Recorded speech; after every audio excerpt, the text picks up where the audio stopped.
Hey everybody, it's Mike from Faraday Research. It is Friday evening. It is February 23rd, 2024. Welcome to the show.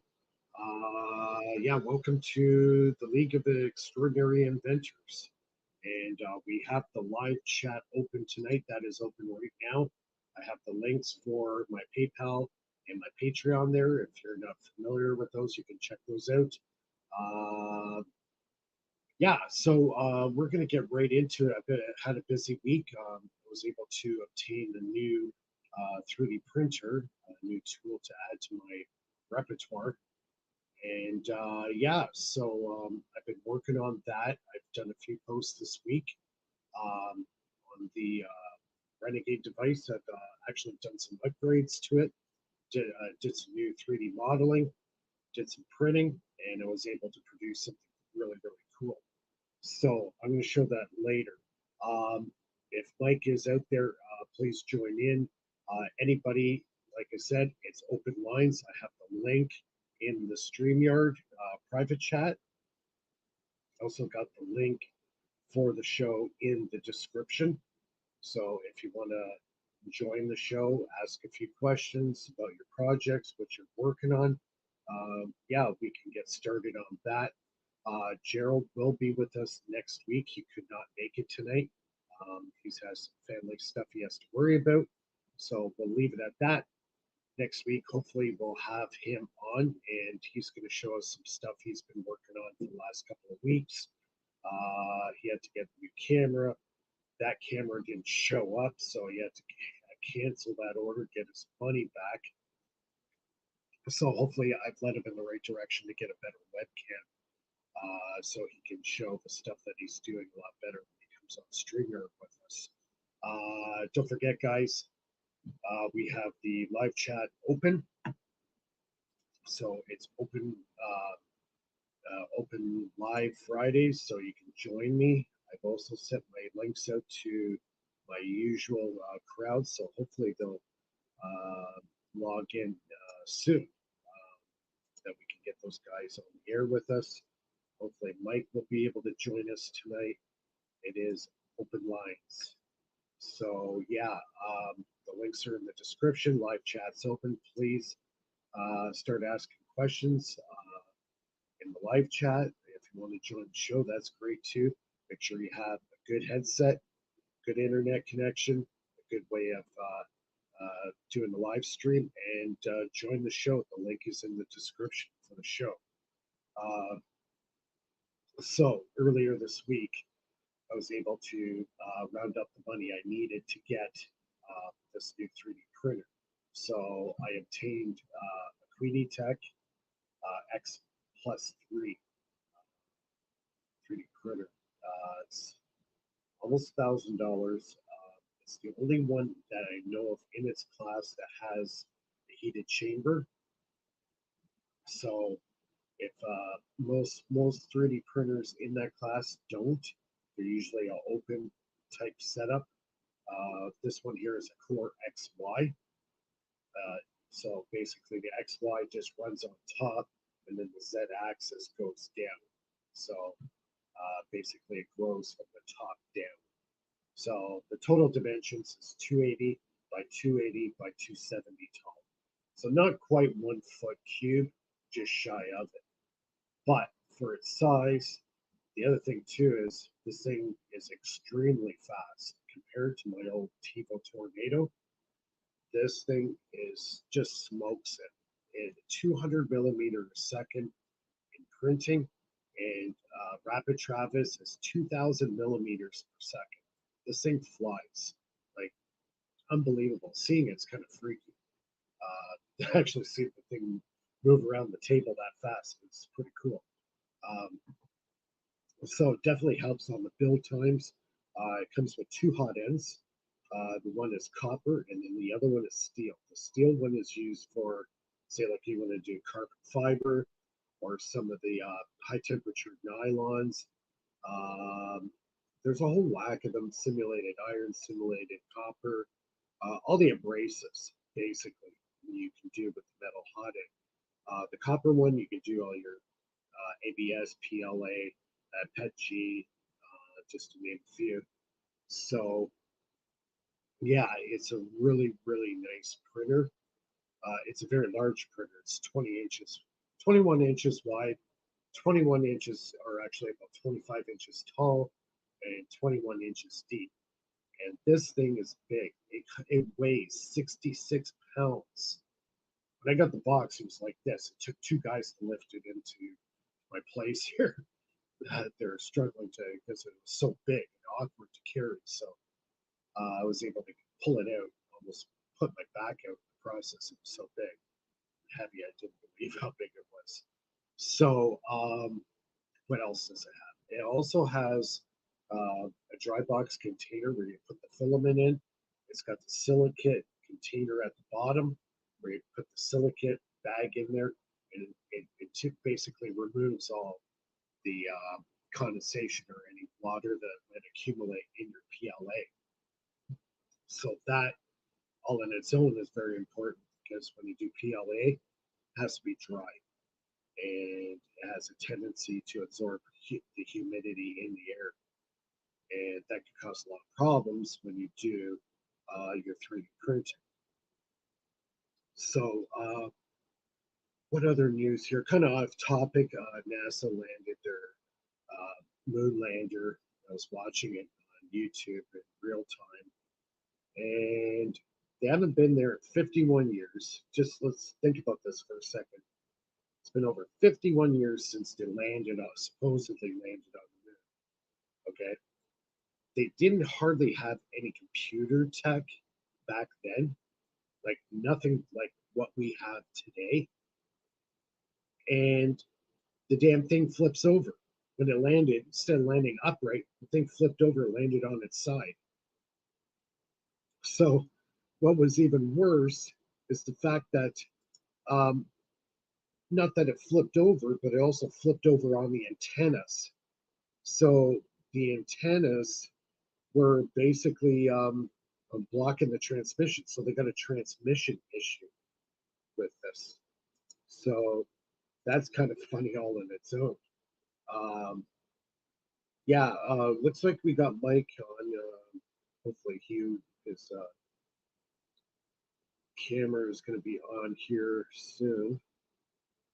But anyways, I found it crazy that it's been 51 years. I was born in '73. The last one that landed was, I believe, 72 or 71, somewhere in that range.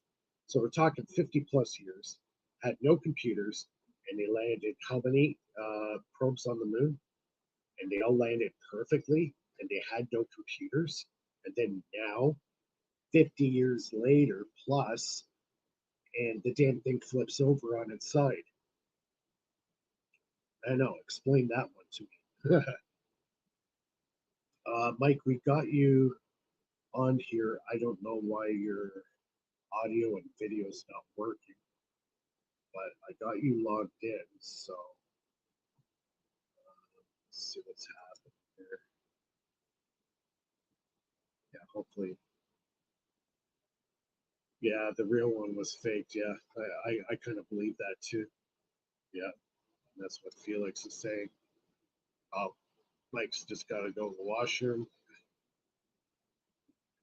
Don't forget, guys, you can check out my Patreon page. I've got some new subscribers this week. Thank you very much for subscribing to the channel. Yeah, this helps support my work and pay for the things I need to get the job done. We got Mike on the line here. He's just getting ready. And yeah, we'll start out a few topics. Like I said earlier, Gerald will be with us next week. He had some stuff he had to sort out this week with the family, and we'll leave it at that. Hopefully, we'll have um, what should we call it?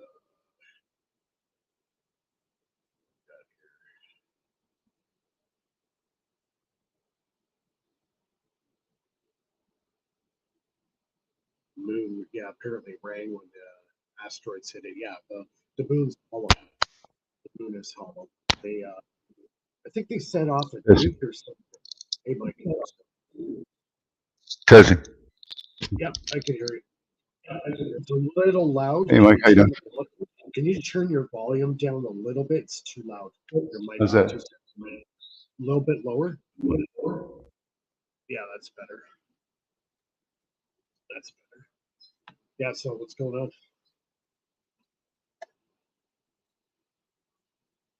How'd your week go? Sorry. Can you hear me? Yeah. Yeah, I can hear you. How'd your week go? Ah, busy. How you doing? Keeping Oh, things. busy. I got the new printer, so I've been printing like a madman. We did a build on the Renegade device. Um, yeah, I was just talking about the moon landing. How after 50 years, and they didn't have any computers like we have today, 51 years ago, and they land this thing last night, and the friggin' thing lands on its side. I didn't hear about that. Yeah, it I'm flipped in over. Florida too. Yeah, it flipped over.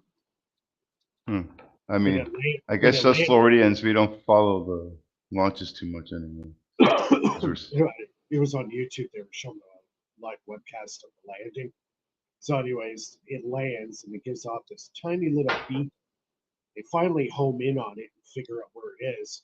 So they managed to get the probe to turn on its camera, and then they go, "Oh shit, the thing flipped on its side." So when it flipped over, it landed on the side where all the antennas are. So the antennas aren't working properly. So basically, the thing is dead. I'll be surprised if they can do anything with it. How did they get communications with it if it fell on its antennas? Just barely, a very weak signal. It would have been a lot better if it was standing upright. It might have got buried in the sand or whatever. Right? The moon. You went back to the moon, huh? Yep, on the South Pole. So that was a complete failure. NASA? Of course. Of course it's NASA. Everything they did is fake. Bernie, if you're... I wouldn't know. If I'm not on that spaceship, so I can't say for sure.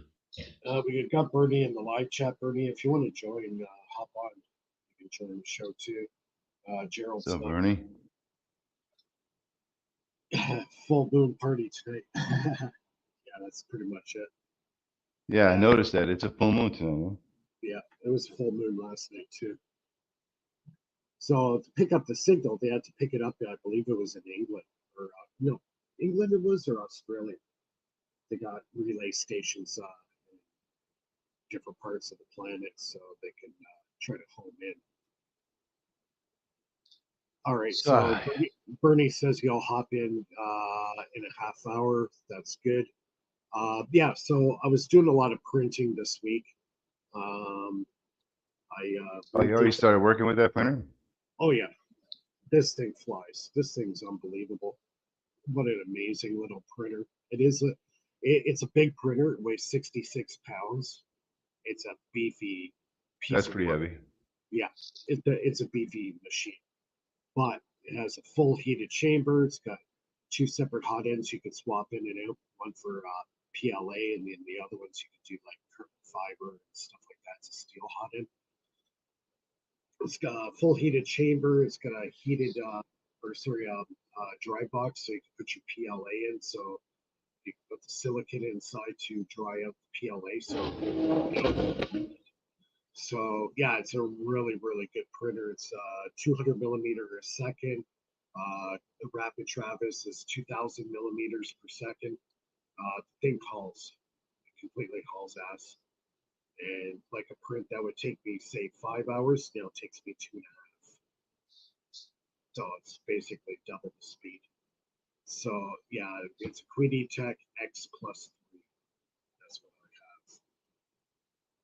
what I have. So I've been printing with that. I did a post today in the community section of the Faraday Research YouTube channel. If you click on community, you'll see that post there. It'll show the parts and the rebuild of the small Renegade, and you can check that out. What I've done there. So this week, what have you done as far as the circuit design? Oh, it's I'm done with it. It's doing like it is, you know. I just have to build it, you know. I'm busy with the construction. Yeah. But yeah, when I get time, I'm gonna sit down and wire most it up. of the components are pretty small, so they're not like big parts. So that definitely helps. I'm pretty happy with the schematic as it is. Yeah.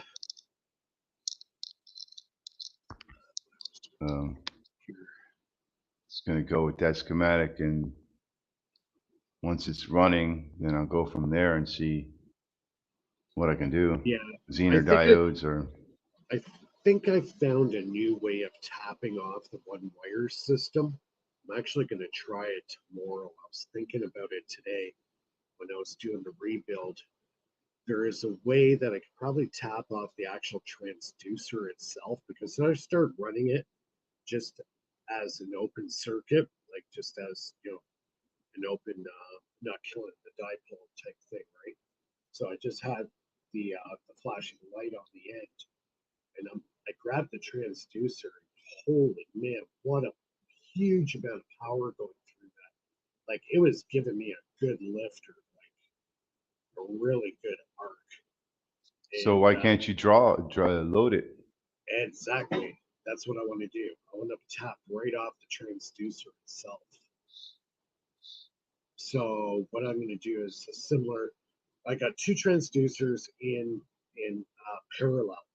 So what I'm going to do is put one wire on the positive side of the one transducer, and then one negative off the other transducer, and hook it up to the toroid coil and go from there. I want to see. Oh, you want to convert the transducer signal through a transformer. Yeah. Before you load it. Yeah. That's interesting. I was thinking about. Why not just load it directly? Well, that's what I want to do. That's what. No, when you load it directly, the flashing light, the end of the circuit, that dies. The idea is not to that light has to be flickering all the time. If it's not flickering, that means You mean the source pulse or whatever. Right. I've killed the dipole. So if I tap off the way I was doing it before, if I Oh, tapped it so you off, want to wirelessly transform it with the transformer. no, I'm going to connect directly to the transducer, right? Right, and then with the transformer, and then you can wirelessly Yeah, step it up or down from there. yeah. I got the toroid transformer. That's a step up, I believe. It's Like pretty that, you healthy. can control your load Oh yeah, for sure. Like this one, I with actually with the purchased. winding. I actually purchased it. I don't know when it came out of, maybe a TV or something. But yeah, it's an I isolation can't tool. remember. You said you were getting like 30 watts extra or something like that, 20 or 18. What's that? You said you were getting extra, like your extra wattage was around 18 or watts or something like that. No, that's on the big one. The small Renegade, it's about 6.7 watts. So I'm putting in you're I'm putting in 0.0245 watts. so you get 6 watts extra. Your load has to be like 5 watts. Yeah. So I was hooking the load on the end of the circuit the uh, after the bridge rectifier and the big capacitor. Then I go to a second rectifier again to break the symmetry out, and then I would load it off a 4.5 watt LED bulb that gave me enough resistive load to carry a current.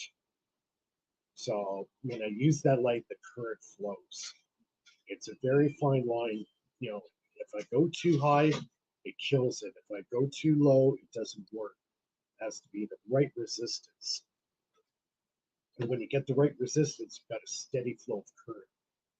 So it's about 4.5 watt load. You mean And it, you're right resistive load.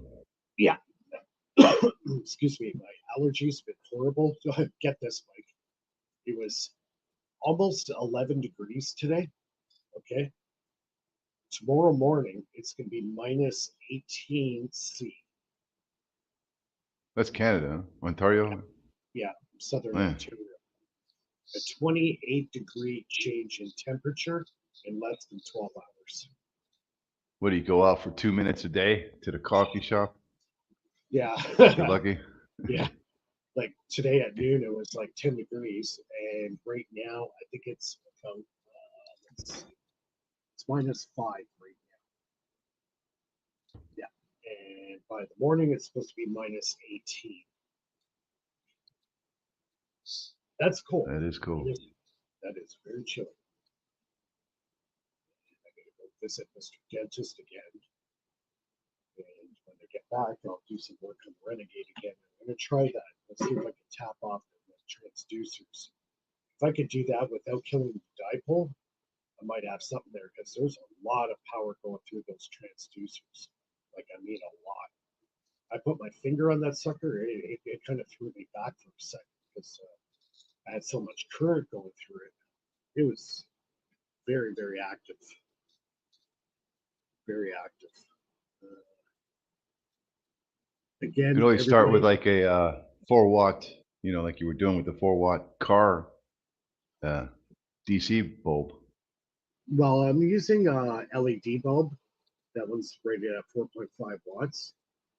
So that seemed to have be the enough resistant load to get the current to flow through the system very, very well.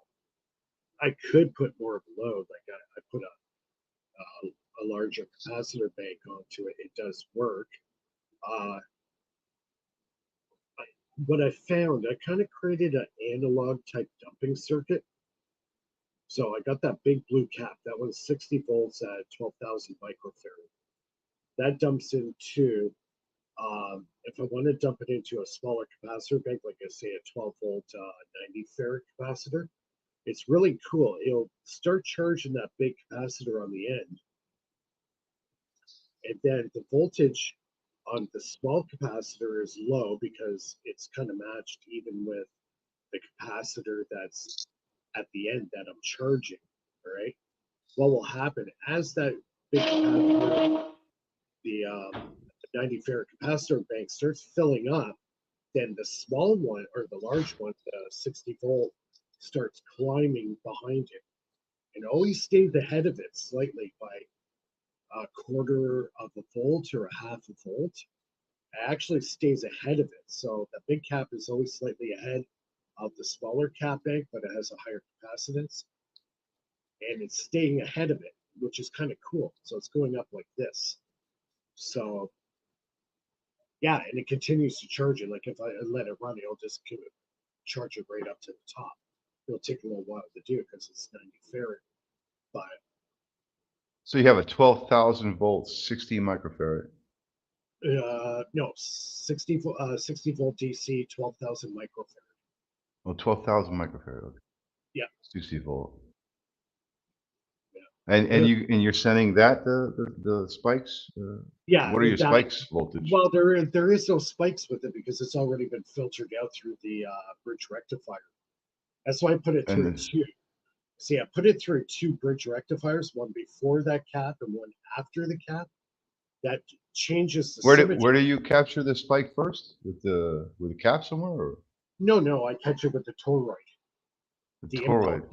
The toroid coil, where I tap off the one wire. Oh, so that goes to the transducer. That's where you're capturing the spike. The toroid on the transducer. Yeah, like the transducer, and then from the transducer it goes to that one light that flickers, basically a releasing. I call it a releasing valve because that's what it is, just to keep the dipole going. But from that one wire coming off that light, that's where I send it to the toroid, and then from the toroid it comes up, because that toroid's actually isolation transformer, which is the way I want it, because that's the only way you can really change the symmetry of the power. And then I dump it into the first bridge rectifier. Then I go to the 12,000 microfarad capacitor. And then from there, I go to one more bridge rectifier. And then I dump it wherever I want to do. I could dump it right back into batteries again, or dump it into a bigger capacitor bank, whatever I choose. And it breaks the symmetry. So I could loop this motor technically. I think looping is totally stupid, but I can't do it because I've changed the symmetry of the signal. So the toroid is the thing that's transforming the spike. Yeah, it was also isolation, right? It's an isolation transformer. I mean, it captures the spike, you rectify it to DC right there. Yeah. And then you send it to the cap, you said? Yeah, the 12,000 microfarad, 60 volt. I dump it in that. Then you rectify it again. Right. Outwards. Yeah. Right, of course, because you want to take it out. Yeah. I want to smoothen that signal out as much as possible. I don't want a pulse. I want a steady stream of power, right? Because pulsing's okay, but the thing is, it makes it really, really hard to try to make a decent a smooth signal, right? Yeah, it makes it a lot more difficult to actually see what kind of power you got coming out. So what kind of power you're making or whatever, right? What it's making, yeah. And that helps out making more accurate reading. So if I get the right capacitor, I actually went to a smaller one, a really tiny one. Went to, I believe it was 20 microfarad, 63 volts, a real tiny thing. And I was getting a more consistent reading. So I was averaging about 6.7 watts coming out. And my input voltage seems to be pretty steady at 0.0245 watts. So it's not the same voltage, both in and out. Yeah, I get it at about 12 volts in, right? Yeah, it's or 48 was it? No, 24. 24, 25. So I'm getting about the same DC voltage coming out, but what's making it over unity is the fact that the current going into the system is only under 10 to, it's about between 10, maybe under 10 milliamps of current going in. So your DC volts coming out would be at the toroid, or after. Yeah, I'm rectifier. making where I'm making my over unity is on the current coming out. That's where I'm making the gain. So it's proving that the coil and the reactance that's going on, I'm creating a faster current coming out than what's actually going into the system. And I'm trying to think. I was thinking to myself, okay, if I got the same voltage going in and I got the same voltage going out, how is this over unity? So the only logical explanation is where my gain is I'm increasing the current coming out. So it ranges, if I get it spiking at 30 volts, it's about 200 milliamps, 100, 125 to 200 milliamps. So I'm putting out way more current on the out than what I'm putting in. And even if I was even drawing, say, 20 milliamps off the battery to drive it, I'm still making over unity on the current coming out. So the inductive reactance, that reaction that's going on is actual over unity.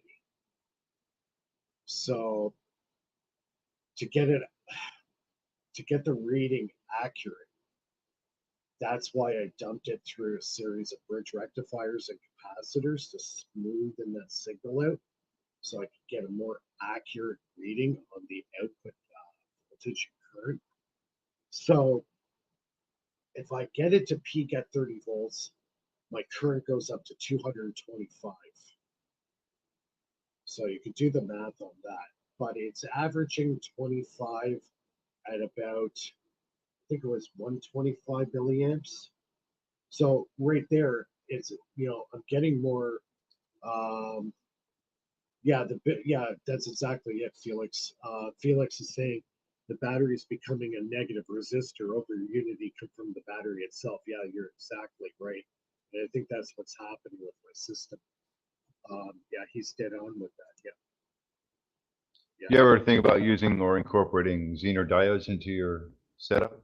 Yeah, I have to get to my electronics depot and buy some. I was actually reading up, watching a few videos on Zener diodes, and also Schottky diodes. So I'm going to look into those. So I'm going to start playing around more with the circuit in between. Because you could use that like a pressure gauge, Yeah, if I can like a regulate. like a pressure regulator. So you can use that to balance your circuit. Yeah, exactly. To control the actual current that's coming out to the So you point don't where, kill the dipole. Even make it even better for you to, yeah, the Zener will help you keep the dipole going by yeah, not letting too much out of the circuit of yeah, this, the kind source of like, yeah, source side. like a valve control on it. Yeah. Right, because you don't have a Zener in there now doing that. All No. you're using a coil, a resistive load to do that, which is good, just as good. Yeah. Uh, Yeah. but I think I have to play around with those. a little more complicated, I think, with the Yeah, coil. well, definitely a lot more complicated, but I think it can be done. Like right Because now, if you already know your voltages, and if you can get a reading on your voltage peaks, yeah, then you can figure out what's a good Zener here to yeah. use. I think the diodes are very, very important part of the circuit. Like like a lot of people don't know, electronics is not my thing, right? Like I got into something that I knew absolutely nothing about whatsoever. 8 years ago, I knew nothing what I know now. Like I basically taught myself right from ground zero. I never went to school for electronics or anything of the sort. Well, the Zener will, like, if you got like let's say you got 25 to 8, let's say you got 18 volts coming out, and if you pull the full 18 and it kills the dipole, you can set the Zener to See, right how you now can it's get, not doing that. I'm not killing the dipole. That's the because you're great not thing. loading it yet, Oh, or are you? I am loading it because With if it, with a lighter load than would kill no, the no, dipole. no, it's the Tesla one wire system. The Tesla one wire system allows you to do what I'm doing. If you hook it up just directly where the light is, that the big light Well, I that's don't mean with a flashing. light. I mean, loading it with a light is one thing. That's not. No. I understand that, but it's the way it's wired. So I'm only tapping off one wire off the main lead coming out of the motor, not tapping off both of them. Because a lot of people tap off the positive side and the negative side, right? I'm only tapping off the positive, and I'm Right. branching You're off. just you're piggy banking off the source power that's heading to the coil. Well, don't forget it's pulse. So I got two power wires coming off that motor because it's running in parallel. When you get a pulse circuit like that, it's emulating an AC circuit. That's why you can light up AC bulbs with this motor if you're running it in parallel. If you're running it in series, no. But if you're running it in parallel and I'm hooked that light up in parallel with the coil, that's why that light can light up. But how I'm tapping off it, tapping off just the positive side. That's where the Tesla one wire system comes Right, right. In series, you're piggy banking off the electrons that are flowing towards the inductor, in. Right, right. the pulse And coil, the coil that's by being pulsed. see what people don't understand, the Tesla one wire system allows you to tap off the dipole without That totally killing it. makes sense, but Yeah, it totally makes your load in series with the coil that's being pulsed for driving your motor is you adding gotta to the total load. yeah, like the light that I have up at the Just because light it's on in the just edge. because it's in series does not eliminate that extra load being placed in the series line. See, the reason for the light at the end of the circuit is basically just a release. It's basically letting that dipole flow. Okay. So you're losing a bit of potential out of that light. That's okay. But the dipole is still running. It's not changing. So you grab one wire off that positive side and reroute it to another coil. In this case, I used the toroid, which is an isolation transformer. Dump it into the full weight bridge to the big cat, down to a bridge again, and Oh, then I can tap. I'm charging up a 12 volt 90 farad super cat bank, and I got enough current that it's actually charging. Actually, enough so that it's over unity. So if I go, say, hook it up to a smaller load, all right, that big capacitor, 60 volt one, will go up to 25 volts, all right, and since it hits 30, I get a current surge coming out at 225 milliamps. Actually, it had it as high as 300 milliamps. So compared to the voltage I'm putting into the system, compared to the voltage coming out of the system, my gain is in the current coming out of the system. And to boot, I'm not killing the dipole. I'm not putting any stress on that dipole at all. It's rock solid. So, I can pull off it, and usually by Lenz's law, or sorry, Ohm's law, the second you pull off the dipole, you know, it's going to require more current from your power source. So I could dead short it, and it doesn't draw any more power. So I've dead shorted on the Tesla one wire system. I could dead short it, and that motor do you have doesn't feel it. do can you bring this circuit up? I Don't you don't have this on your? I don't have it on this. I have it on my Patreon. We do all this talking about these circuits, but they never get the light of day. Um, give me 1 second here. See what I can do. You have it in your I somewhere on got the it on my website. I got it on my phone here. It's not as easy to remember all these circuits. Yeah. See, everybody's confused by my circuit, but yet it's the easiest freaking circuit on the planet. It is so easy. Okay, here it is.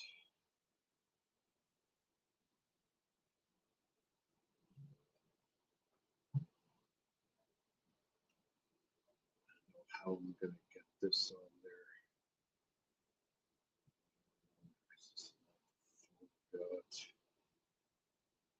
If you guys can see that.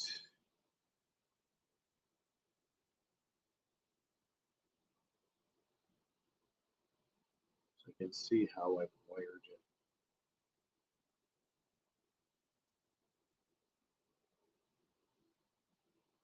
Can you see that, Mike? Yeah.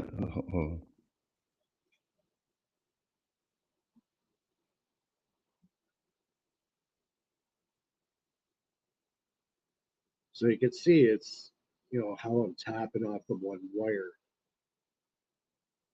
Then it goes to the toroid.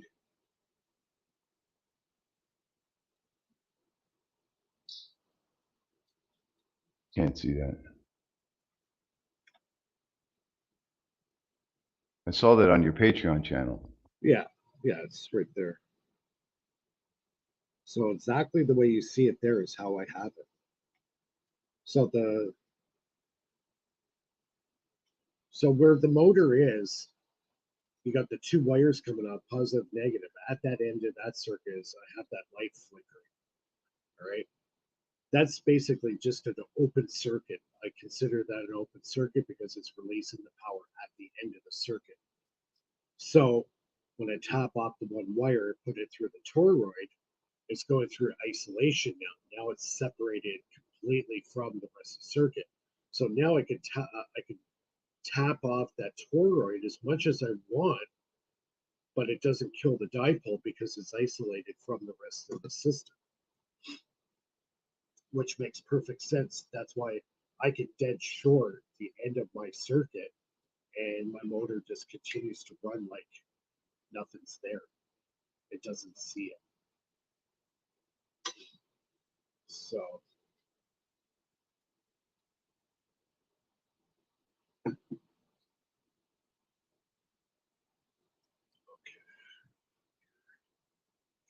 there. Pulse motor.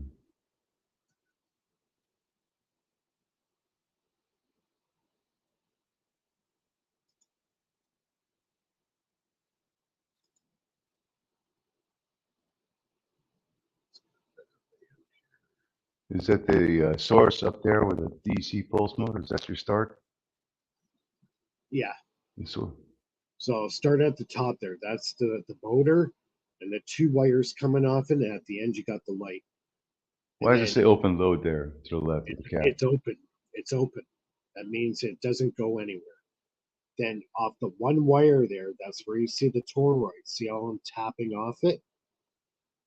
Okay, that. Well, I guess your pulse motor is your source. Is that where's your source power? The pulse motor? Yeah, that is. Yeah. And that's pulsing from 24 volts pulses right. through the toroid there, right? Right. So I'm grabbing the signal off the one wire. See where the toroid is? I'm grabbing off that one wire there. So I got two connections on either side of that one wire. And that's it. That's where it gets separated now. I see two wires coming off the toroid into the rectifier. Yeah, that's two wires, yeah. And where's the one wire? The one wire is at the top, Mike. It's at the top. Oh, okay. You got the two wires connected to that one. How does that work?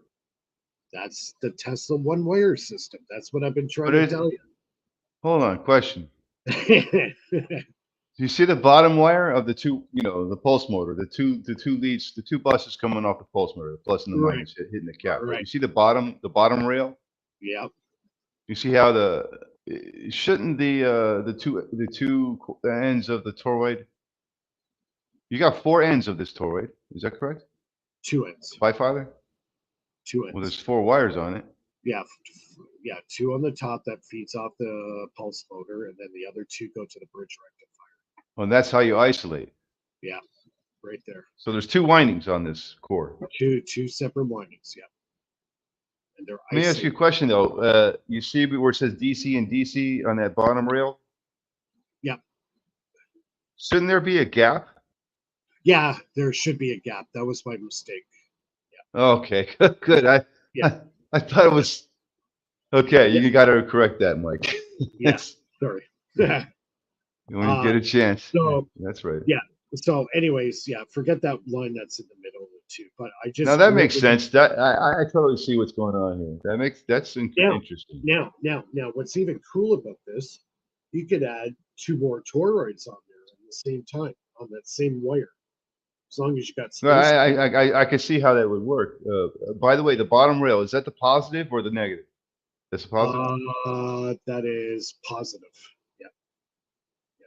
Bottom rail's So positive. that's the positive pulse Yes. that's hitting that, and Oh, it's actually, also, well, you know what, Mike? Both those rails there, they're positive. So you could tap off the other side too. but it's the pulse motor is positive and negative. No, it isn't. It's pulsed. It's a simulated AC power. So that's the Right? positive line going through the coil Right. back to the negative. Both sides are positive. You So gotta that's the so the positive's heading to the negative, but on the way to the negative, it passes through the primary winding of the toroid. yeah. Now the thing is, Ah, the top rail you would think is yeah. negative. It's actually positive as well. Right. Well, yeah. It's actually positive as well because it's a pulse DC. Because don't forget, Well, you've got yeah. The positive is going through both rails on the way to the negative. Is what yeah. you're trying to say. So It's coming out of the pulse motor back through the coil, the inductor to the negative of the battery source. But on the way there, it's got to pass through both of those rails, the positive signal anyway. you could tap off both those wires as long as they're on a separate circuit. You can do it because That's those two. interesting. Yeah, it's weird because Now, this circuit makes total sense for me, except for where you messed up there with yeah, keeping no, that bar Mike, connected there. Mike, nobody's Yeah, perfect. I guess, yeah. But no, I could see how this would operate. Yeah, but what's really confusing about the two rails, they're both positive. Actually, in theory, you would say, oh, one's positive, one's negative. Actually, no, they're both Oh, yeah. they're both they're both pulsing positive. That's why I'm able to light up a regular light bulb with those two wires because it's emulating an AC current. It's pulsing. It's the positive coming out from your battery, going through your pulse coil, Yeah, and then through the primary winding of the toroid, right, and then it goes to the negative of the battery, which it technically means both rails is a positive channel, right. positive channel, Yeah, because the negative is on the other end. So yeah. In theory, yes, but because it's pulsating, I get what you're saying. yeah, yeah, it's really confusing for a lot of people to wrap their head around. But as soon as you rectify it and isolate it, then it changes. Then it becomes real power. Right. No, that's definitely a cool little circuit It, to it, mess it's around with. it's totally different than what everybody else is doing. It's almost like a wireless pickup system Oh, Steven's to asking if to your they're driver to your driver signal. yeah. Steven's asking if they're in phase. No, they're 180 degrees out of phase. They're exact Which polar. the two windings of the toroid? No, the two wires coming off the pulse motor. They're 180 degrees out of phase.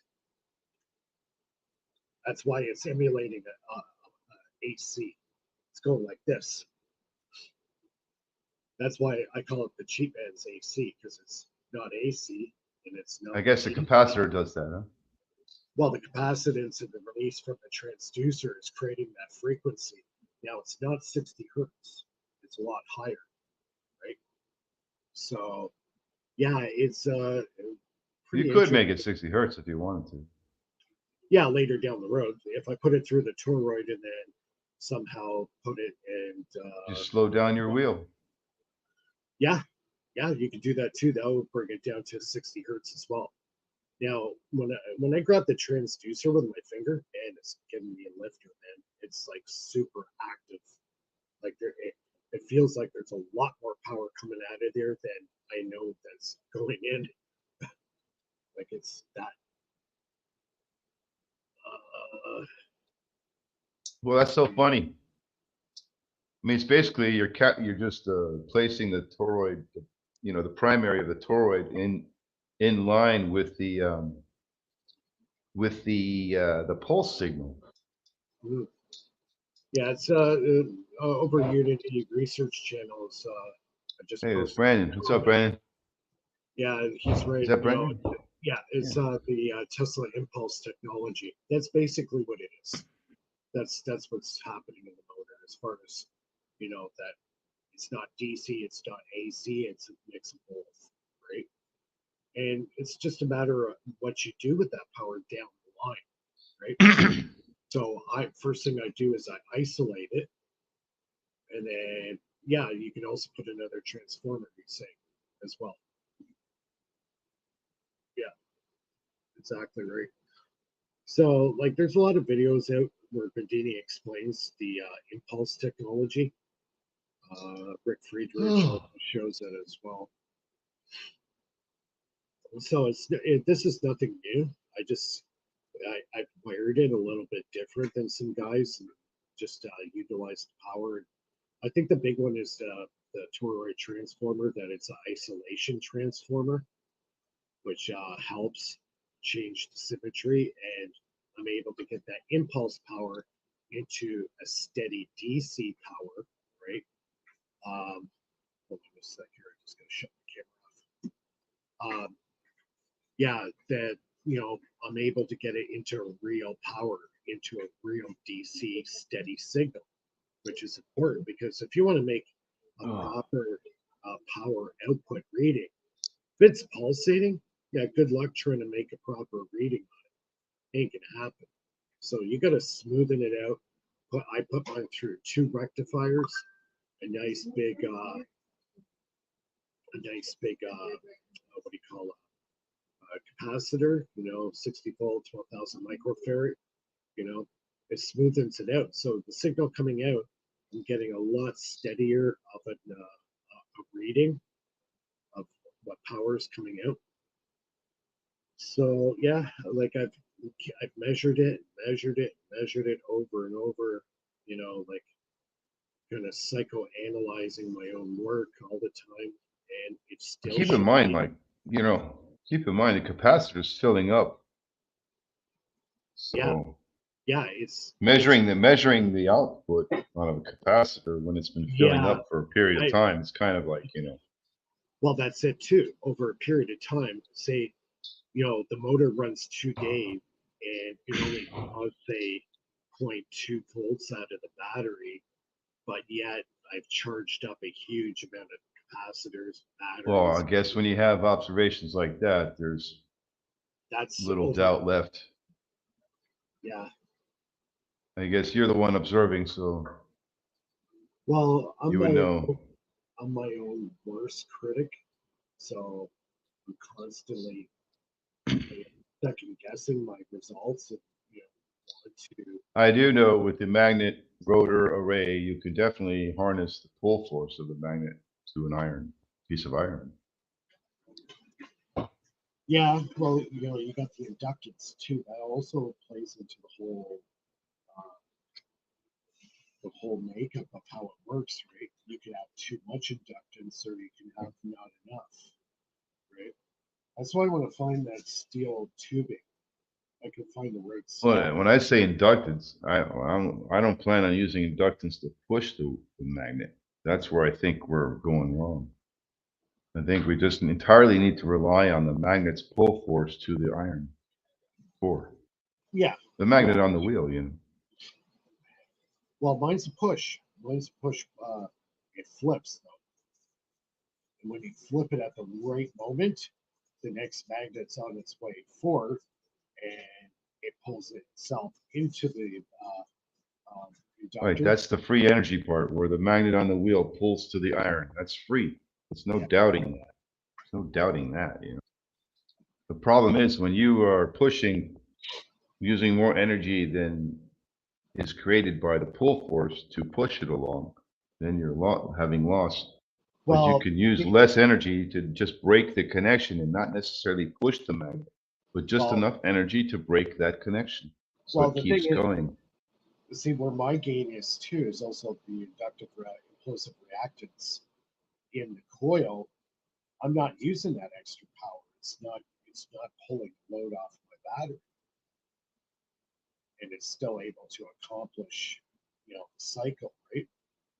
So it's like it almost seems like the beginning of the system is almost more important than the last part of the system. It's what's actually going in, what's actually being consumed by the battery. But maybe I'm just being conservative. I mean, then you Well, look at the Don Smith system, it's pretty liberal, you yeah, know. that's a kind of a different. They're using way higher potentials for starter. Uh, Very few people actually understand that system. The only guy that I know that really understands it well is Rick Friedrich. So, but I don't know. I stayed away from that system for some reason. It was, playing with that spark gap, the way the spark gap was being utilized. I was worried about what kind of emissions were coming off that. So, The Don Smith has a spark gap, while Don right? But Smith, you can. well, see, John Smith later in life, he developed multiple strokes. And I'm not sure if those multiple strokes might have been caused by his devices. So, Well, the spark gap will release X-rays and all that, but can't you just put a block of iron in front of it? not iron, it has to be lead. Lead? Lead's the only thing that blocks X-rays. So you mean running a spark gap open air like that can do you harm? Yeah, for too long, if you're being exposed to it for long periods of time, which I think he probably was. Even Fleischmann and Pons, when they were doing the cold fusion. You never saw his spark gap running. He had it concealed behind a piece of wood or something like that. Yeah, but that doesn't protect you. X-rays go through wood, Right, right? right. Same thing with Fleischmann and Pons. They're looking for radiation. Meanwhile, they're getting blasted with like lethal doses of X-rays, and both of them got I'm cancer. not familiar with those guys who you just mentioned. They were Who's doing the cold fusion, right? So they're creating high voltage arcs using titanium oxide anode cathode and doing it like an electrolysis process. So they were getting basically alpha and beta emissions coming off it, but they weren't like radioactive. They were generating X-rays. They were getting blasted. Those two when they were doing those tests. That's what Hmm. both. Yeah, they didn't know. They What didn't know. about high frequency EMF? Is there any issues there? Or? There are ranges that are safe, and there you could go by the like Royal Rife's frequencies. Um, he's got pretty much almost everything documented as far as what's good and what's not good. There are charts out there. Like the good ones is 432, 528. There's a whole whack of them. So that's a low frequency though. I mean, like 50 kilohertz, and so I, I maybe. I I don't know. I haven't worked with the stuff for a while. I have to look into what Royal Rife was working with. But you get the right frequency, he was killing cancer cells. So second you blast them, they would just totally de- you know dematerialize. So basically 60 hertz and 50 hertz, there's no Well, worry there. 60 Right. hertz is not good for you. 50 is actually more healthy. So That you're doesn't make sense because they're both low frequencies. I was thinking like the high frequencies was where the problem was. the body's sensitive to certain ranges. Apparently, 50 hertz is safer than 60. I don't think 50 is probably the greatest, but it's a lot better than 60 hertz.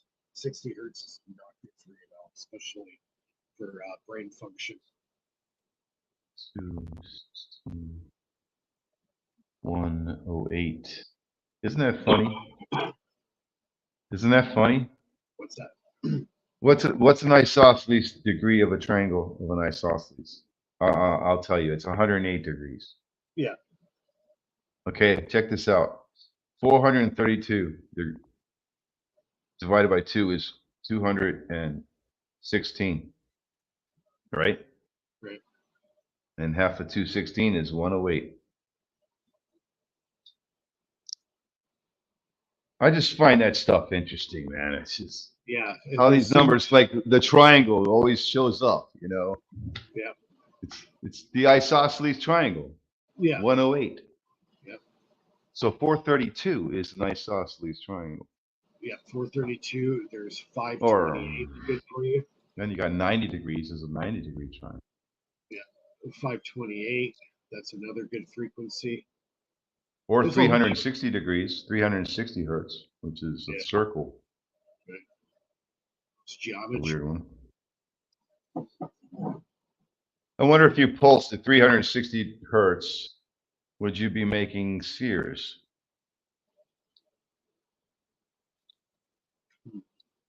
Like soap and water and a coil under it, the water. Would it make perfect spheres, bubbles? It probably would, and you might not be able to see them. Like I experimented with the structured water, and it was I had transducers on the side of the tank, and yeah, the human resonance.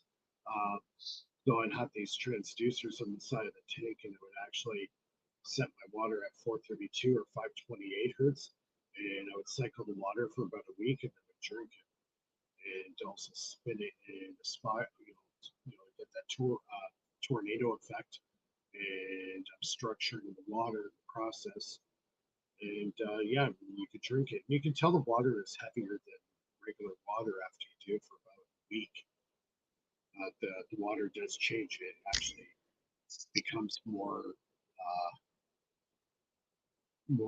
I guess, thicker or more viscous than regular water. So it does work. I've worked on it for a while. Kind of stepped away from it for a while. I might get into it again at some You ever point. heard of deuterium depleted water? Everybody's trying Yeah, to. well, yeah, you do that with the electrolysis. You just keep using the same water over and over and over again, and eventually it does become deteriorating. So Well, no, yeah, you can make deuterium water with electrolysis, but I heavy mean, water. deuterium depleted water is the opposite. You remove the deuterium. Oh, okay. That's for health reasons. But anyway, Yeah, they do that by distilling it over and over and over again. yeah, yeah. I wonder if you can, find a key frequency to make this water without have to going through all those hundred of Well, distillation well, processes, which is super expensive. the two that my friend does, and he does a lot of this water technology, is 528 and 432, the upper and the lower. So he I uses wonder those if those two. frequencies will deplete the deuterium out of the water, though, because if that's the case, you just found a way cheaper way to make it than distilling, because to make I deuterium depleted water, Yeah, you need to I know distill some it. of that. Yeah, I know some of that technology that Stanley Myers was working on does destroy radioactivity. So if you get it at the right frequency, you can actually. I don't know if deuterium's radioactive or not, but it's just heavy hydrogen. No, no. But what I'm saying is, when you do it, uh, it actually will deteriorate radiation. It depletes it, destroys it. So Yeah. that's pretty amazing. So No, I'm just saying it'd be cool to be able to measure the deuterium in water after oscillating it at key frequencies to see if it's actually getting rid of the deuterium using oscillators instead of distillers. Do you have something to show, Mike? Because I want to go zip up for a quick smoke. Do you want to put one of your videos Mm, up the screen? You can kind of go over again. I'm just going to zip out for 2 minutes and come back, okay. Hold on a second. and then you can go grab a drink or whatever and come back. Just make a quick Give little me a break. sec. It is open line, so if anybody wants to join, get the link for the show in the description. Live chat's opening. It's open, sorry. Yeah, we got a pretty good crowd here tonight. We do our live shows every Friday night starting at 9 o'clock Eastern. Today we'll have Gerald on. He will be on next week, so that'll be good. He has some stuff to show us. Hopefully, he'll have his new webcam. I mean, I don't have any new videos right now, but Just um, put up one that you have, just to kind of fill the spot while we take a quick little break. And then when we get back, you can I'll try that show, one. I'll show the upgrades I did to the Renegade.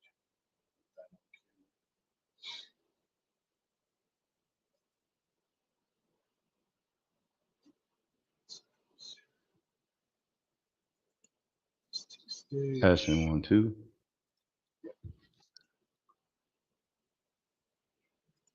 Okay. All right, so I'm gonna just zip out here for a quick So I was minute. I'll looking be at right this back. circuit here, Okay, I'm gonna zip out for and two I'm minutes. thinking I'll of a be back. solid state way to operate this as a generator. If you take the first coil here on the right, this one here, and you don't have a diode here, you leave it open, a closed channel here, you'll have a plus 12 from this battery hitting this side of the coil, and a plus 12 from this battery hitting this side of the coil at all times.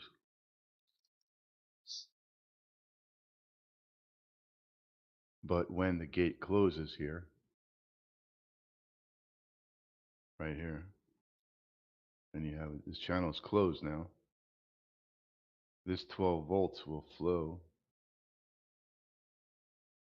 through here to the negative and meet the negative of the same battery that the positive came out of and give it charge. And when the gate opens, this particular coil here will fly it back regardless. It'll fly back this way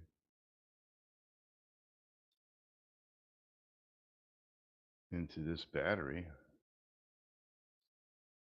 and the negative will fly back across the battery just like it does in the forced charge system. As you see here, this is the forced charge Bedini circuit. So the negative flyback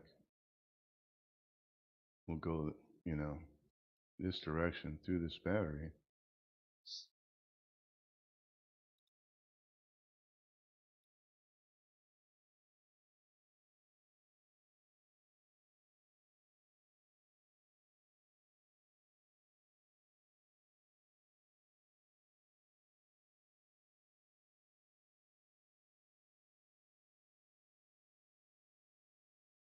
When this coil flies back, the negative will go this way, across this battery, through the ground, back up the ground to here, and it'll hit this negative terminal of the battery, this negative here.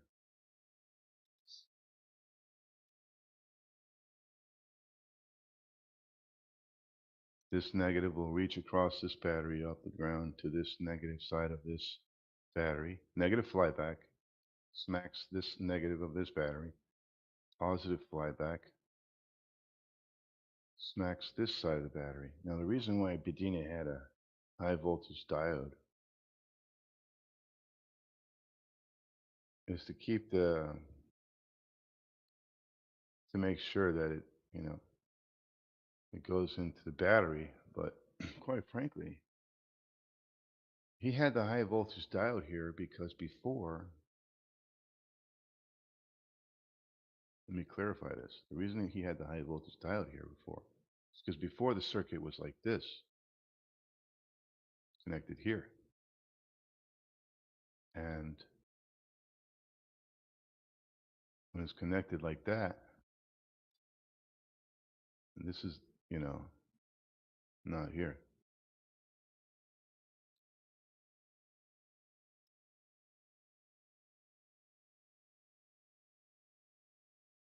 And yeah, I mean, that's how it is without the force charge.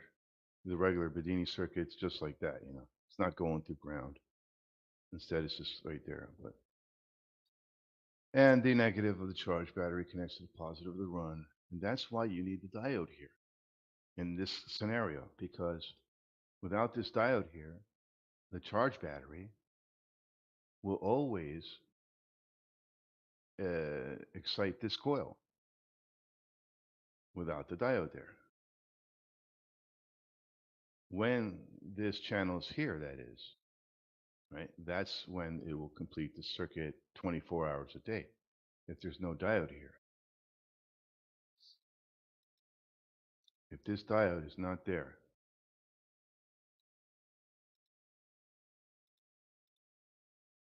and you have the circuit as it is now, this will be a 24-hour charge on this coil. This coil will receive 24-hour charge. You don't want that. So the diode is there. But when you remove this line here, that channel, and it's more like this, then this battery, will no longer give this coil 24-hour charge in this type of wiring. Because for one, assuming there's no diode here, for one, this positive will just, hit this coil, the side of the coil here, and reach across to another positive. And for this negative, or let's say for this positive here, of course it can get to this section, right? You can touch this part of the coil right there. You got a positive. But this is a charge battery, by the way. So this negative, you don't want it to touch the other side of this coil. If it does, it will give it full charge. The only way this negative gets to here is through this other battery in this force charge diagram, which is not such a bad proposition to have that happen. The worst that can happen here Back. in this setup with this one coil without this diode on it,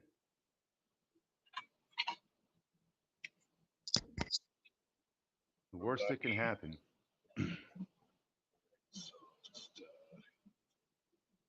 All right, so I got my motor here. I can show you what I've done. Just bear with me here for a second. Got to change.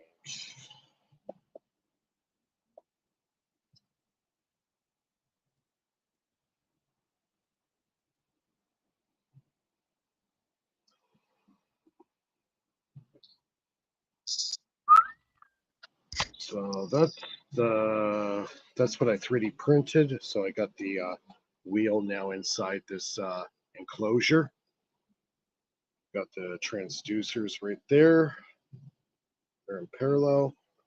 I got the proximity sensor. That's the timing. I got the spark gap switch there, and I have a magnet there. It actually helps speed up the switch, makes it faster. I've also printed. slow down. Slow down.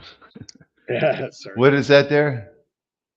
That's They my spark gap switch, and I got a magnet on the side. It actually makes it trigger faster. These are the two transducers in parallel. And then I got a neon bulb there that's hooked up in parallel with the coil. I made a new coil holder. I 3D printed actually.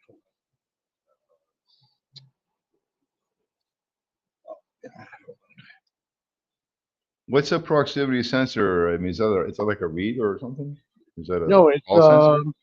it's a hall sensor. It's a hall switch? Oh, okay. Yeah.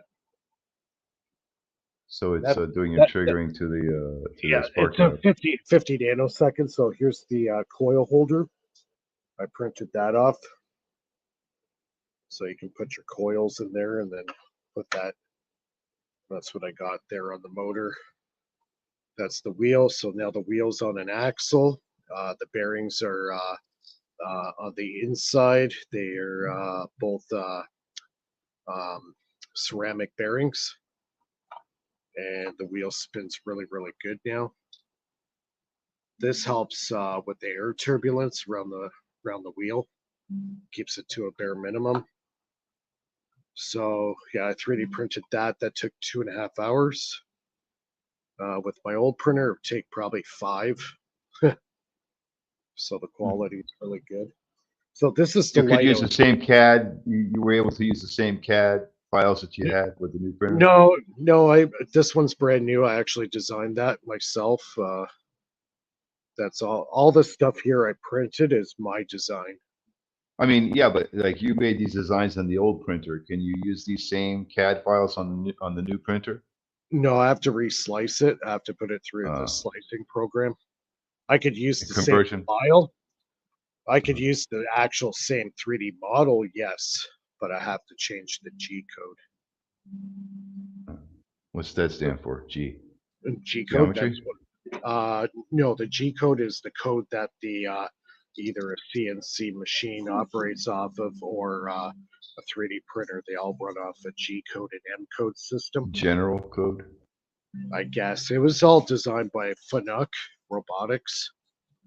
That's what they used to control the robots. So they were the ones that pretty much started the CNC revolution. All the automated CNC machines, they all run off the G code and M code system.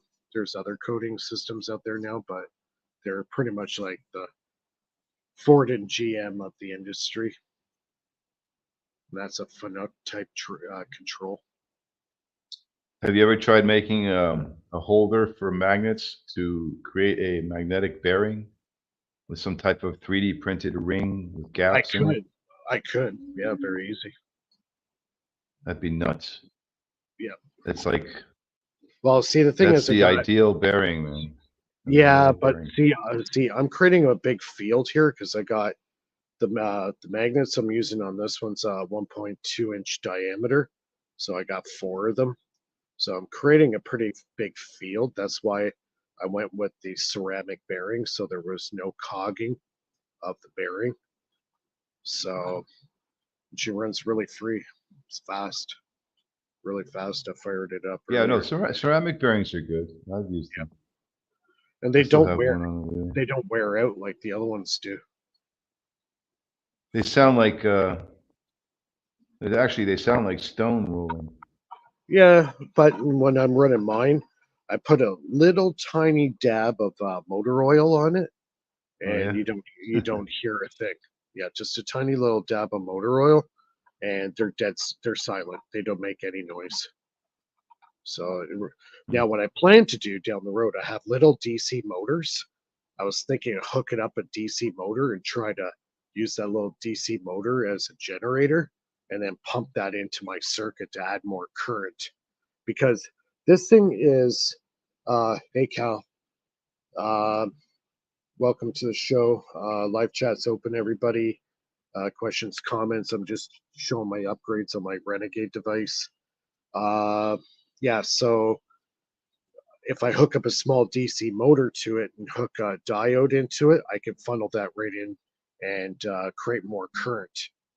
So I'm going to try that this week. I think I'm going to make a rig here so I can attach a small DC motor to it because I'm getting a lot of torque out of this wheel. This thing gets spinning because this wheel is made of 6061 aluminum. So it weighs about, I would say about a pound, maybe just over a pound, pound and a quarter. So I got a bit of weight there. So when this thing gets spin up, it's like a flywheel now. I got quite a Mhm. bit of inertia being built here.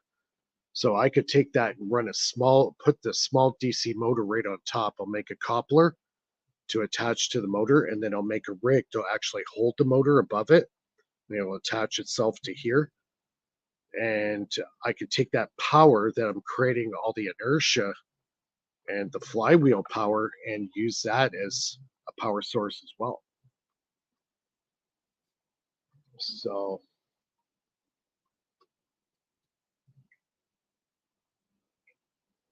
yeah, Bob Greenier. Yeah. What should I ask Bob Greenier, Felix?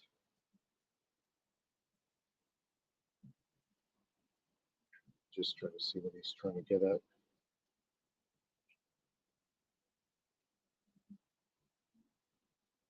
All the magnets on this motor, they're all facing north out, North Pole facing out. So all the parts I do for my motors are all designed by me. They're not off Thingiverse. So, Felix is talking about the deuterium to pure water. Yeah, I'll have to ask him. All right. so you know, the more coils with cores you have, Yep. you get more Oh yeah. you get more magnet pull force to iron. That's the goal. Yeah. Right? Yeah. So Then again, you need to also cancel that pull force because when they meet, you know, you have yeah. braking force now, and you have to cancel that braking force. Right. So But you don't want to do anything more than cancel. You just want to cancel. You right. don't want to push. You So don't want to push it. it's You kind of want to funny. cancel the. Right. So It's it's kind of like funny. so It's it pulls and then you cancel and it keeps going. But you don't want to push. You just want to pull, cancel. Yeah. You know, So I have a no friend. pull and push. You know, because then you Right. waste energy. Yeah. So I have a friend that lives in Texas, and it's funny you mentioned that. He has a circuit design where it actually does that. So it'll cancel the lens effect on a pickup coil. So he No, not showed the me. lens. Not the lens. The magnetic pull. The magnet is sticking to the iron. Oh yeah. In the Okay. that's what Yeah. I'm talking about. Right. Okay. He's got a Not the triggering lens. system. Yeah, he's got a triggering system that seems pretty promising. He bought a Bendini motor, kind of built off that. Yeah, but most people are pushing. They're not just canceling the sticking force. They're also pushing. I'm saying don't push. You waste energy. Just cancel the sticking force. So the wheel just keeps spinning. But you don't push it. Yeah, It just keeps spinning. right.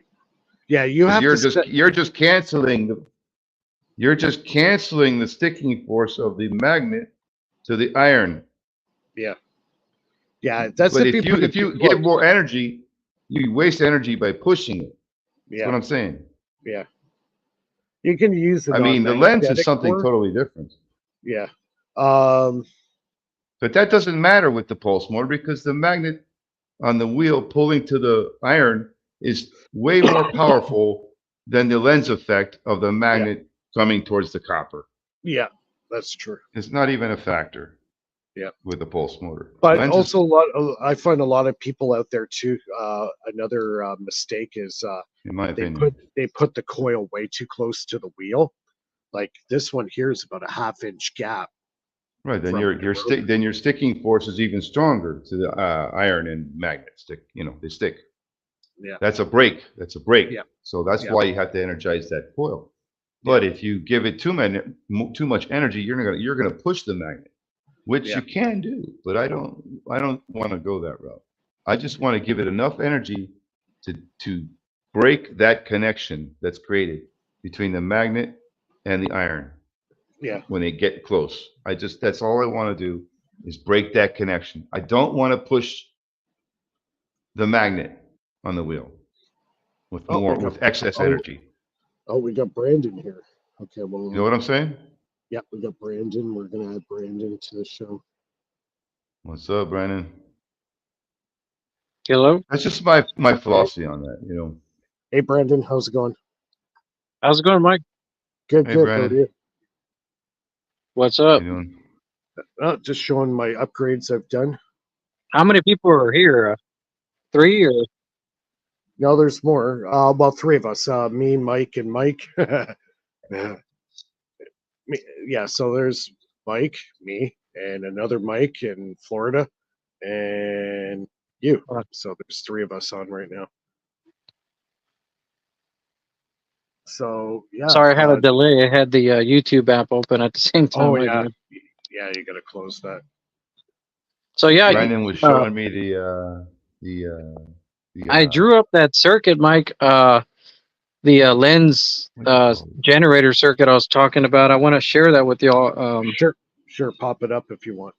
We'll take Let a me look see. I'm doing this off my phone, so Oh, let me see. switching to positive. Yeah. Do I go to chat or how do I do this? Let me see. I've never. It, you're going off your phone. You might not be able to do it on the phone. If you're on a PC, you can Oh go. darn. Yeah. Okay. Let me. I'll stay on here and let me see if I can get on the computer. I'll mute my computer though.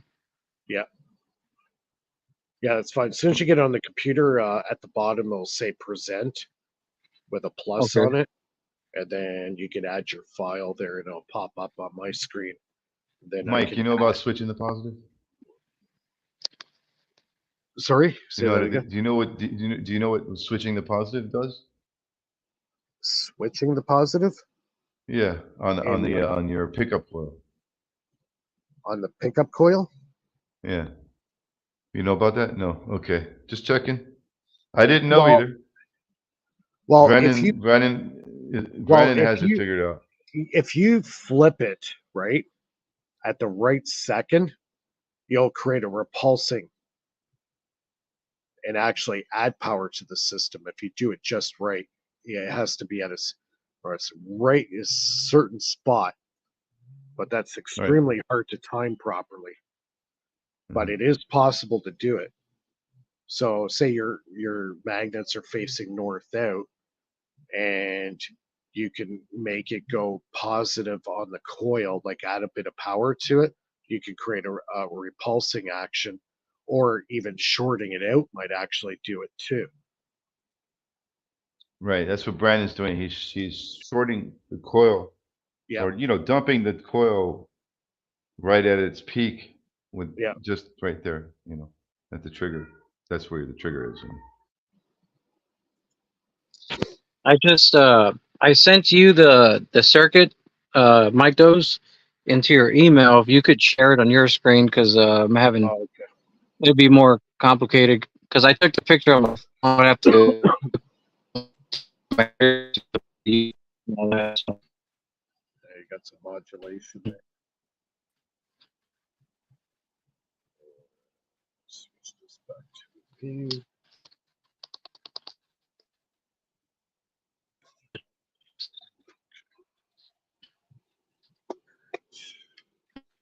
Yeah, I just wanted to show my device. I was doing this week. I got the new 3D printer, so I'm able to build some nice parts. I got the coil holder there.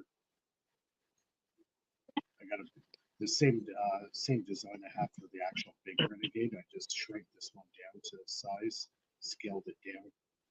Hmm. Yeah, it's coming along really good. You've got to do some more testing with it. I have another idea on how to tap off it, actually through the transducer itself.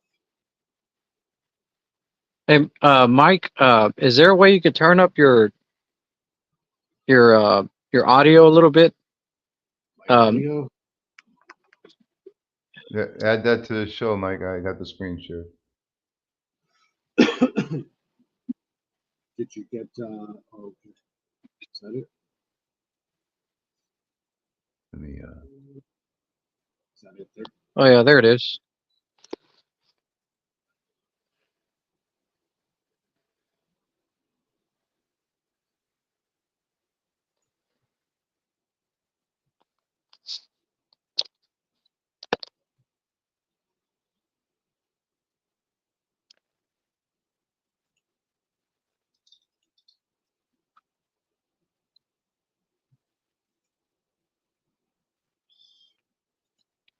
Well So done. Well done. I just drew that up right Nice now. drawing. You're Hmm. okay. I'm gonna have many different Your connection. because I'm gonna be actually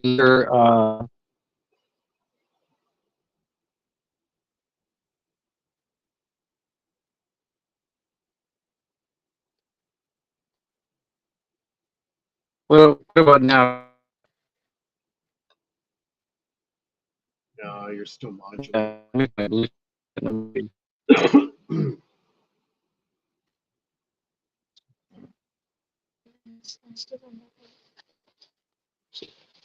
Yeah, we were looking at this Signal. earlier. Wi-Fi. Brandon's Nice drawing. off. Yeah, he was showing me this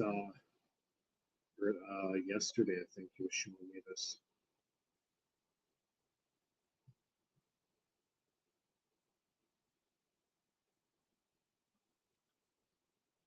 So he's showing how he shorts the actual coil out as the magnets are passed in the inductor. Uh-huh. So it's a cool little circuit. He's playing with the Bendini system, and Dumping the coil at the right time. yeah, it's all in the right spot. Dumping the lens, if you want to call it lens. Dumping Right. the lens. Right. You can't slow it down. You got to do it at the right time. But it kind of, you know, the magnet also kind of is more stronger than the lens, though. Yeah.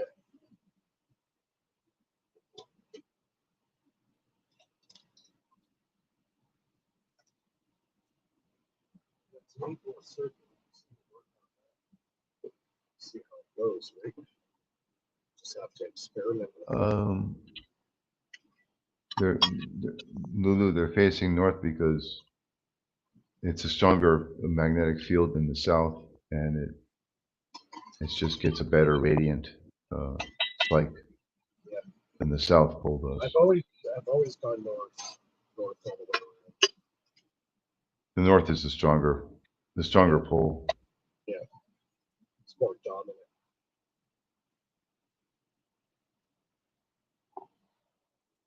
Brandon dropped there at the cell phone. Yeah, It's a nice circuit, though. Yeah, it is. He's got talent. He's working on it, so just gotta give him some time to put it together, run it, see how well he can generate power. Yeah, if you got a wheel that's spinning and you got good inertia behind it, you might as well utilize it. You know, if you could do it in a way that you're not pulling the motor down,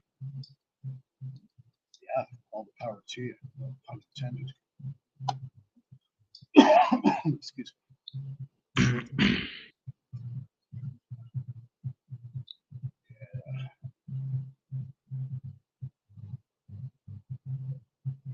It's amazing how, So you there's a know, lot of people working on stuff. It just goes to show, there's a lot of people out there working on this stuff. Some guys are, doing it.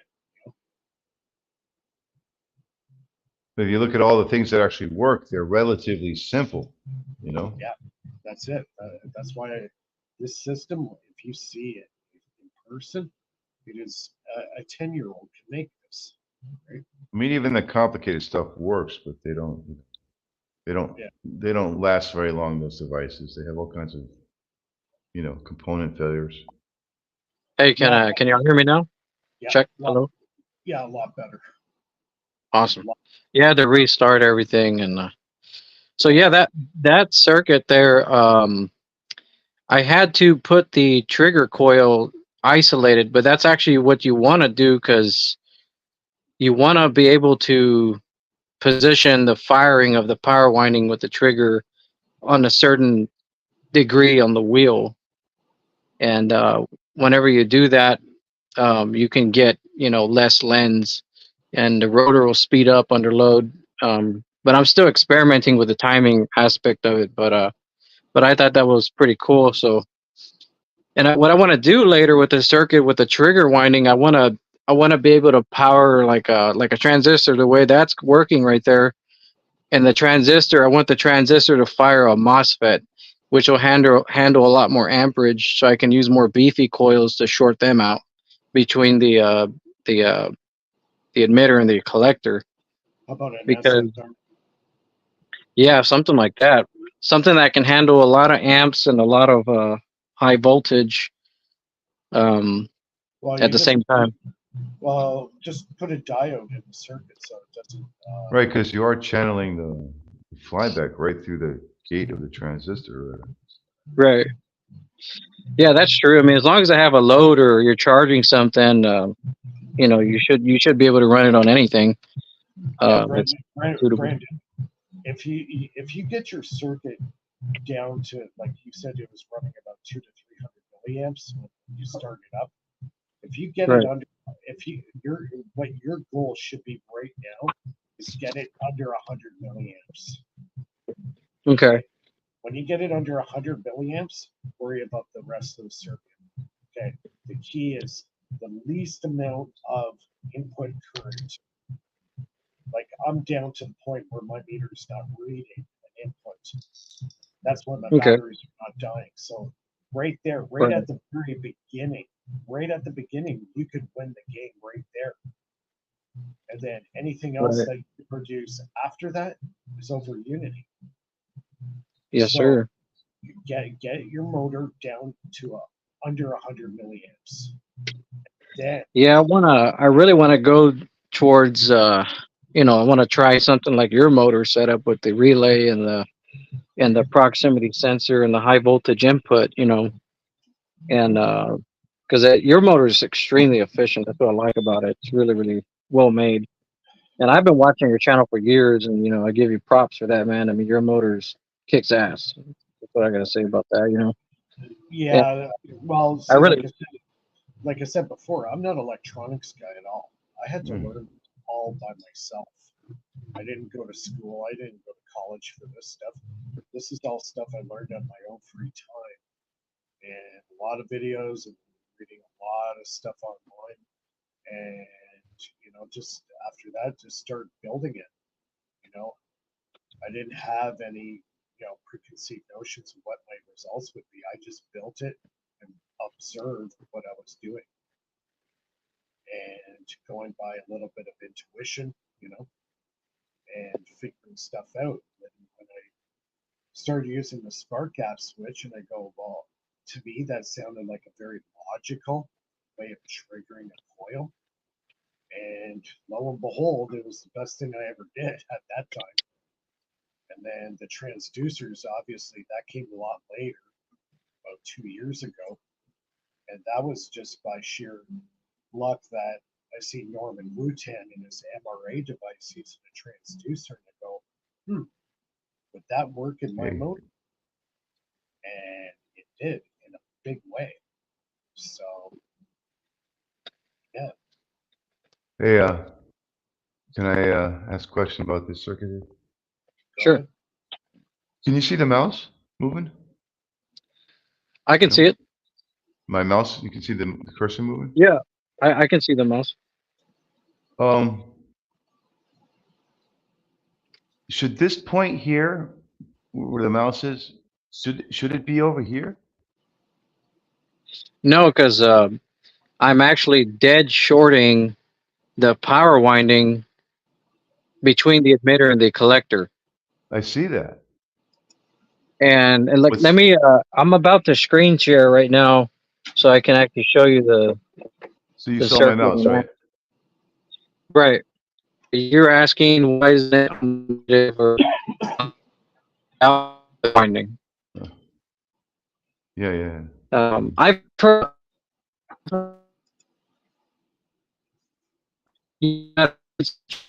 and coil, yeah. and you put comparison of the two, uh, like or a little coil. It shorts the coil at the right angle. You get the high voltage break. Hey, Brandon, could you do me a favor? Like, Brandon, can you hear me? Brandon, can you hear me? Either signal's cutting I can out. hear you. Yeah. Your volume on your mic is way too high. Can you just turn it down a bit? You're over modulating. Oh, he actually You dropped off. dropped again. Yeah, he had their cell service in South in Texas. Their cell phone service was failing this week. It's dead So, shorting the coil. yeah. Right, to dump it the lens, and then it opens, Yep, and it Brandon, has to go out that way. just Right. turn your volume down on your microphone, Brandon. It's way too high. Oh, I see, because it has to go out that way, right? Oh, this flyback thing could get confusing. The longer you understand it, the more confusing Yeah. it gets. You think it'd get less confusing.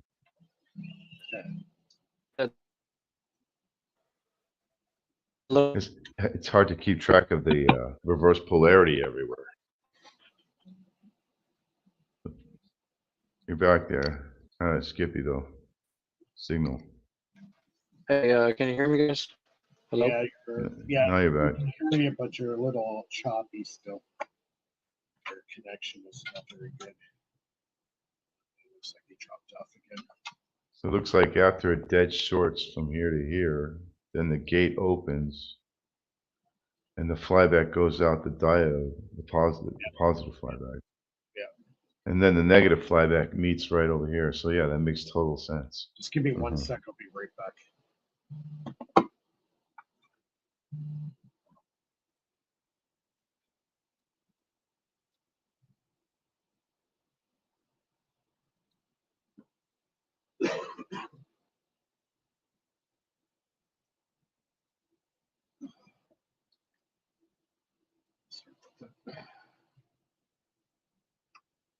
Yeah, see, the other thing too is I try to keep my device as easy as I can. Try to make it as simple layout, something that's not going to confuse people.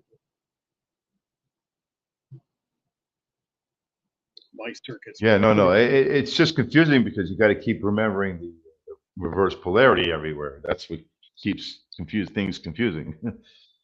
Yeah. You know, the poles are if you can follow the pole flips, then you can follow what's going on. Bernie, jump on here if you can. Bernie's Just knowing that that coil is getting charged with the north magnet is giving that coil a positive um, um, charge at this point, I believe, and the negative charge is at the top, closer to the north magnet, is where the negative field of the coil will be right. at the initial charge state. But then when the field drops, it flips to a positive, Right. heads down here. It That's when dumps- the gate opens. When this gate opens, Right. That's when it then releases. then the field drops, and this negative Right. becomes a positive. Yeah. So right now the north is passing over this coil, creating a negative at the top point of the coil where the north magnet meets right It there where my flips. mouse is, the Flips, coil. it flips when he dumps it. Right. That's now that the gate is open, there's no Right. drainage on this coil. It's being lens filled with lens. And the negative lens is at the top, the positive lens is down here. Then the gate opens, the field drops, this negative lens becomes a positive lens, and it goes down here and out the diode. This positive lens becomes a negative lens and goes here, connects to the other side of the light, giving you your negative and positive. Yeah. Whew. Yeah, you just got to follow the pole flips. Yeah. That's an interesting concept he's got there. Yeah. Switching could be is actually everything. How you switch. Although I'm not sure if the north field is creating a positive or a negative there on the forward charge, but yeah, that's probably what's happening. That's very. Either or. Yeah, I told him to work on it, put it together, try it out. You don't know until you try, right? No, he's demonstrated it the other night. He's got it built already. It was working. He had the timing. He had the trigger there, and Yeah, he he showed just me. had to time it right. Yeah. It dumps the lens as a flyback. Yeah, and that's kind of what my motor is doing right now. That's similar, very similar. It's kind of what my circuit actually does, but I'm actually putting a power source into it, where he's just relying on the flux created by the spinning magnets. You're getting the flyback dump from the run coil. He's getting the flyback from a stator coil. Different. Yeah. Yeah. Different, but the same in some sense, you know. Yeah. What's going on is the flyback that you're generating is coming from the battery as a source. Flyback Right. that's being generated here is coming from the coil and the magnet and just the lens alone, the lens, you know. Yeah. We got Brandon Is it back. LENTZ or LENTS? I never know. Lens. Lorentz. The Lorentz force. Yeah. It's a cool little circuit.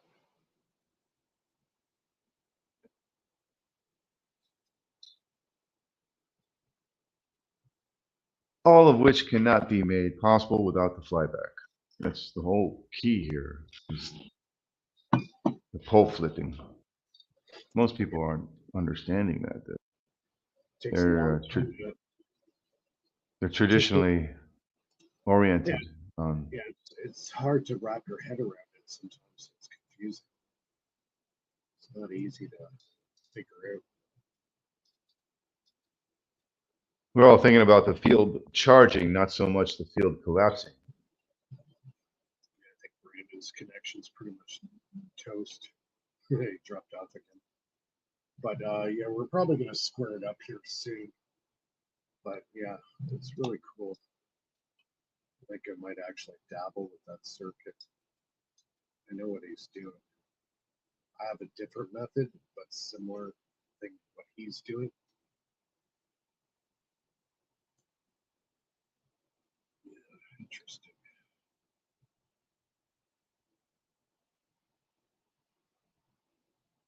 It's all switching methods. Yeah, there's so many switching methods, thousands of different switching methods. The Don Smith was a switching device. Mhm.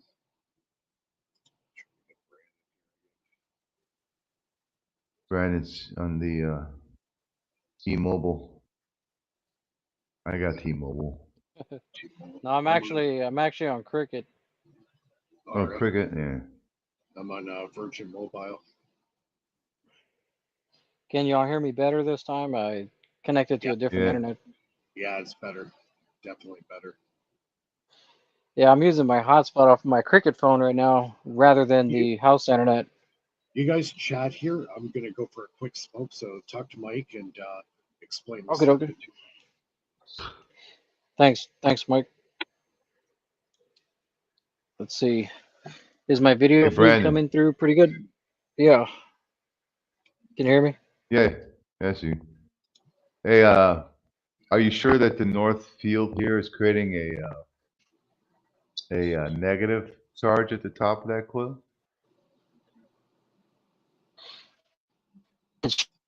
I'm sure, but and I don't have Oh, any you know what? rose gold. It's all based on the right-hand rule thing anyway. I don't know that offhand. Yeah. Basically, all you have to do, like right now, all of these magnets are facing north on top, and the rotor on the bottom they're facing south. I've got two dry coils right there, and those are driven off of two regular Bedini SG circuits. Sorry for the metal wires, man. There's the other Bedini circuit here, and I'm just putting the charge into that battery, which is at 12.60. But I'm just gonna power the circuit off of a 24 volts off of the power supply just right now. And this is the generator circuit that that I drew for y'all. And it's got a 2K pot, 33 ohm resistor on the base. And actually, you know how the Bedini circuit has a what is it, a 1N4001 or 50-volt diode 007? across the Low voltage diode or high voltage diode?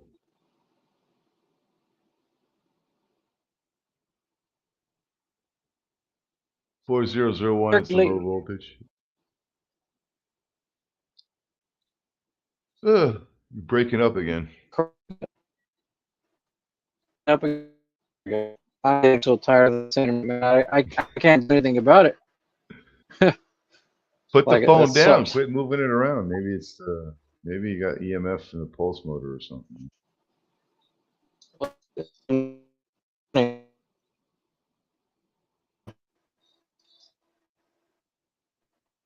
You're all choppy again.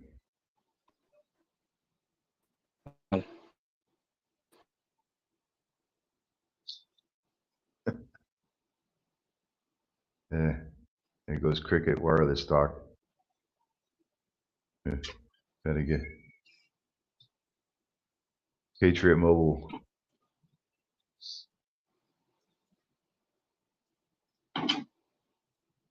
Technical difficulties.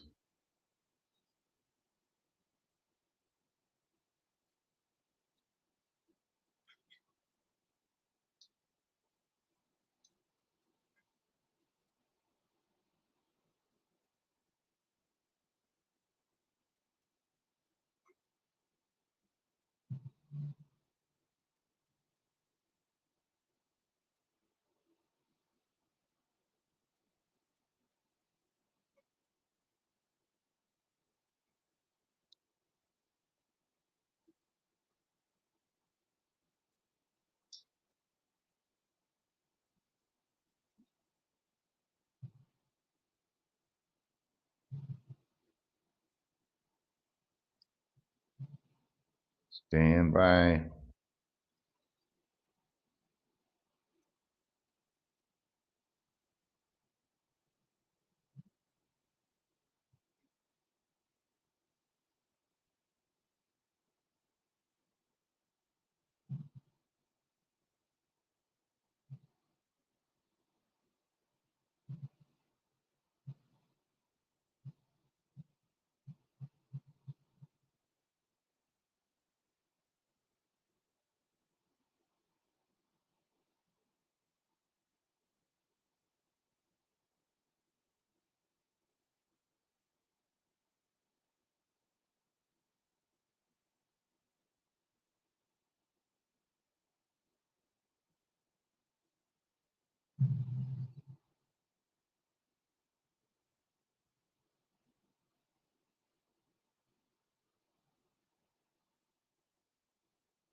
Sorry about that, guys.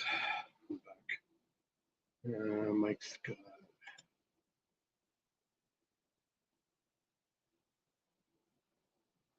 Mike's got a video here.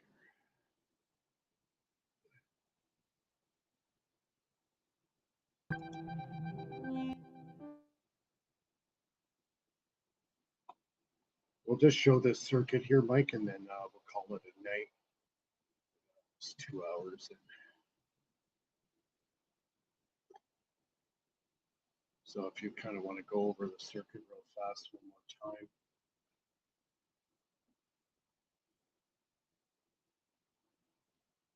I think you're muted there. While you're muted. Oh. Yeah, I'm sorry.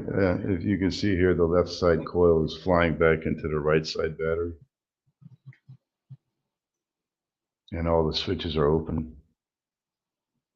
Yeah, I think we pretty much lost Brandon's connection. In this image, you have the right coil being charged by the right side battery as the two switches are closed above the battery. Then they open, and the right side coil flies back into the left side. And then, yeah, that's just reset there.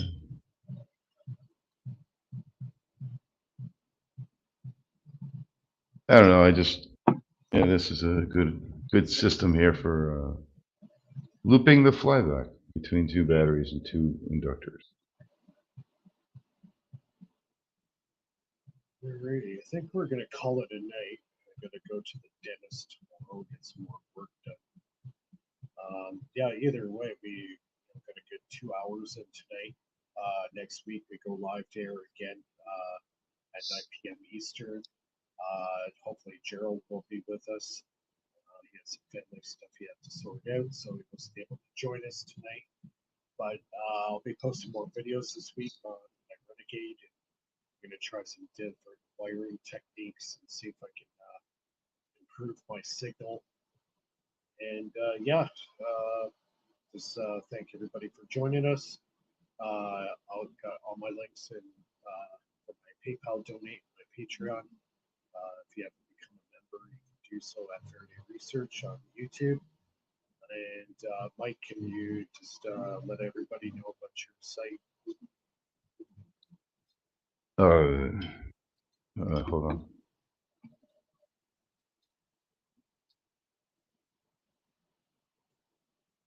Put the link.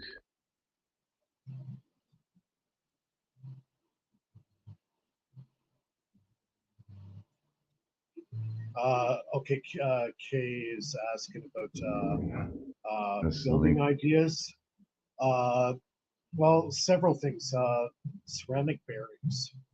A lot of people should be using them. If you got a lot of magnetic field on your motor, and those fields are, in touch with those bearings, if they're steel, they're going to start cogging the motor. So, they cost a few bucks for ceramic bearings. You can get them on Amazon, but they're totally worth it. They'll help, not have cogging on your wheel, resistance on the wheel. So that's one. Keep your wiring short. Don't have like super long wires everywhere, because that could really take away a lot of your flyback spikes from your coils. Keep everything in close proximity, stuff like that. Just little tweaks here and there you can do that really help.